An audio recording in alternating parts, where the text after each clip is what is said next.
Saiki urip iki sarwa kepenak,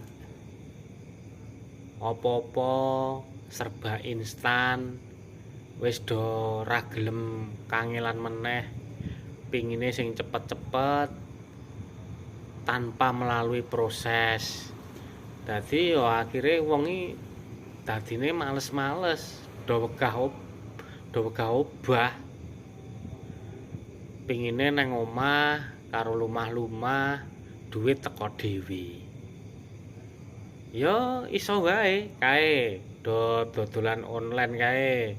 Apa meneh kuwi sing do dadi konten kreator kuwi. Karepe lak ya ngono, pengen golek duit sing gampang. Apa meneh enek sing pengen mangan wegah kangelan, cukup pesen online, teko dhewe. Gampang meneh urip ki saya suwe saya digampangke karo teknologi. Mergo jamane wis maju.